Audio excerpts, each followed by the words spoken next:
চ্যানচু নাইছা নামটা কি অদ্ভুত তাই না? আসলে এর মানে হচ্ছে পার্ল মিল্ক টি। অনেকে বাবুল মিল্ক টি বা বোবা মিল্ক টিও বলে। চায়নাতে এই চা অনেক ফেমাস। আমি তো এই চায়ের প্রতি অ্যাডিক্টেড, প্রায় সপ্তাহে ৩-৪ দিনই আমার এই চা খেতে যেতে হয়।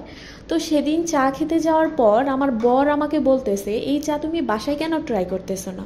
অমনি কথাটা আমার মনে ধরে গেল। যেই ভাবা সেই কাজ, আমি ওই দিনই সব উপকরণ অর্ডার করে বানিয়ে ফেললাম চাইনিজ স্পেশাল চ্যানচুই নাই ছা। তো চলুন দেখা যাক কিভাবে বানিয়েছি বাসায় তৈরি আমার বাবল মিল্ক টি। তো প্রথমে আমি আমার চাটা বানিয়ে নিয়েছি। চা বানানোর জন্য প্রথমেই আমি কেটলি নিয়ে নিয়েছি। কেটলির ছাঁকনিতে চাইনিজ রেড টি পাতা দিয়েছি। এরপর তাতে গরম পানি দিয়ে এক সাইডে রেখে দিয়েছি। এবার বাবুলগুলোকে রেডি করার পালা। প্রথমে এগুলিকে আমি একটি পাত্রে পরিমাণ মতো ঢেলে নিচ্ছি। তারপর এতে পানি দিয়ে ৪-৫ মিনিট ফুটিয়ে নিলেই বাউল রেডি। এর মধ্যে আমার চাও রেডি হয়ে গেছে। ছাঁকনির চা পাতাগুলো সরিয়ে আমি এতে আগে থেকে জাল করা দুধ দিয়ে নেড়ে মিক্স করে নিলাম।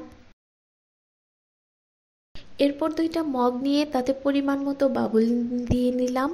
স্বাদ অনুযায়ী চিনি দিয়ে তাতে দুধ চা দিলাম। যদিও এতে বরফ দেওয়া হয়, আমরা বেশি ঠান্ডা খাবো না, তাই ফ্রিজের ঠান্ডা পানিই দিলাম। লাস্ট স্ট্র দিয়ে নেড়ে দিলেই ready Chinese special bubble milk tea. Now time to cheers and enjoy, tata.